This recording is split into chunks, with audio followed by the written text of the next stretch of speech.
Bonjour à vous, bienvenue dans cette vidéo, j'espère que vous allez bien. J'ai d'emblée une question à vous poser qui est où dans votre vie est-ce que vous vous trouvez nul? Est-ce qu'il y a un domaine comme ça où vous vous dites ouais, moi je suis nul là-dedans?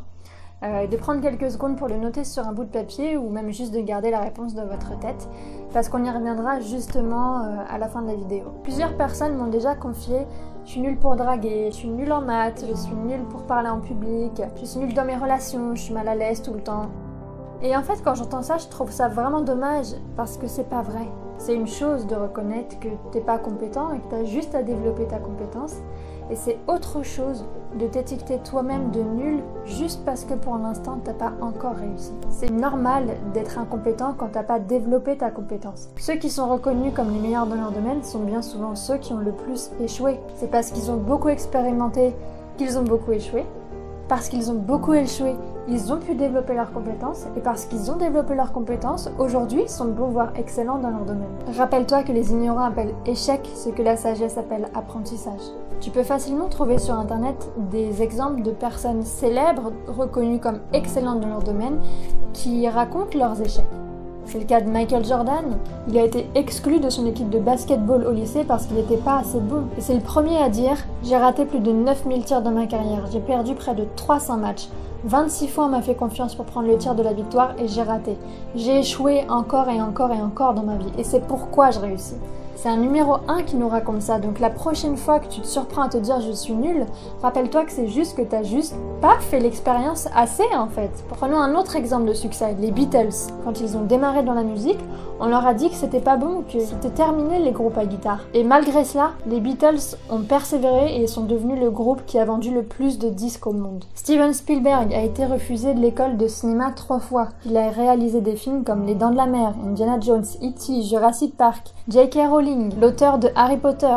On lui a refusé plusieurs fois son script, plusieurs fois on lui a dit que son livre était pas bon à être édité. Tu peux prendre toutes les personnes qui estiment avoir réussi dans leur domaine, elles se sont pas arrêtées à se dire je suis nulle, elles ont juste eu envie de persévérer jusqu'à y arriver en fait. Pour appuyer ce que je dis, j'ai vu il y a quelque temps une vidéo TED d'un monsieur qui s'appelle Adam Grant et qui montre un schéma en fait au sujet de grands compositeurs de musique classique. If you look across fields, the greatest originals are the ones who fail the most, because they're the ones who try the most. Take classical composers, the best of the best. Why do some of them get more pages in encyclopedias than others?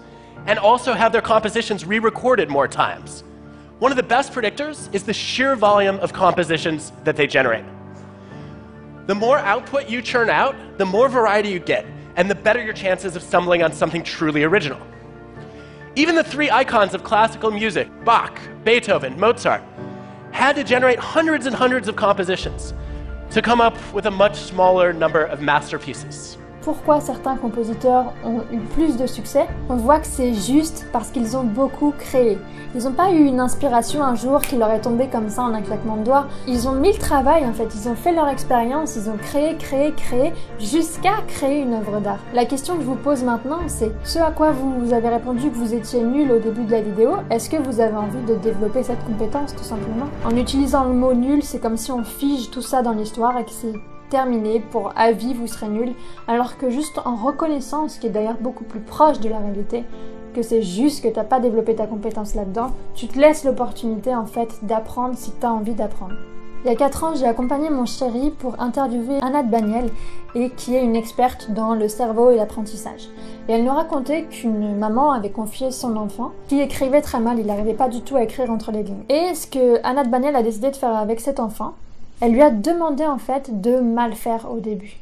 Il était tellement stressé en fait par le fait de bien vouloir faire qu'il s'autorisait pas à mal faire. Et quand elle lui a juste varié en fait les méthodes d'apprentissage, en lui demandant de mal faire, en lui donnant plusieurs consignes qui étaient tout autres que ce qu'on lui demandait jusqu'ici, il a pu apprendre à écrire. Mais ce qu'il y a à retenir, c'est que si tu ne te donnes pas le droit d'échouer, tu ne te donnes pas la chance de réussir. En ce moment, tu écoutes cette vidéo, tu entends les mots. C'est une intelligence que tu as développée pour capter les sons, savoir découper des mots, puis des phrases, puis savoir y mettre du sens, c'est sacrément intelligent. Quand tu as appris à parler, tu t'es pas dit « Waouh, c'est chaud, je sais pas si je vais y arriver, en fait je suis née nulle ». Non, tu t'as juste fait en fait. Tu as probablement comme beaucoup d'enfants écorché des mots et à la limite c'était fun. Donc bref, à travers cette vidéo, je te souhaite juste en fait que la prochaine fois que tu te surprendras à dire je suis nul dans telle chose, mais tu te rappelleras que c'est pas que t'es nul, c'est juste que t'as pas développé la compétence et si tu veux, tu peux la développer. Rappelle-toi qu'échouer, mal faire, se tromper, ça fait partie du jeu, ça peut même être fun dans certains cas. Je sais que c'est pas fun tout le temps, mais on s'en fout en fait. Ce qui compte vraiment, c'est d'avancer vers ce qui te touche. Et si tu as envie de développer une compétence, si tu as envie d'apprendre à chanter ou à faire je ne sais quoi, mais tu as tout ce qu'il faut en toi. Et aujourd'hui, tu es capable de me comprendre quand je te parle, mais tu as des ressources énormes en toi pour développer toutes les compétences que tu veux. Donc, au pire, ça te met mal à l'aise si tu vois qu'il y en a qui risquent de se moquer, tu t'en fous en fait. Toi, t'avances et tu laisses eux là où ils en sont. Pour terminer cette vidéo, je te rappelle juste qu'il y a deux principaux éléments si tu souhaites développer une compétence. La première chose, c'est de faire plein d'expériences. Et la deuxième chose, c'est que tu peux apprendre des gens qui sont déjà passés par là et qui ont déjà réussi. Ils sauront te donner de bons conseils. Donc voilà, rappelle-toi que tu peux aussi changer régulièrement de stratégie, qu'effectivement, si tu utilises toujours la même stratégie pour développer quelque chose et que ça ne marche pas, il est temps de changer de stratégie. Voilà, je te remercie d'avoir visionné cette vidéo et je te dis à bientôt.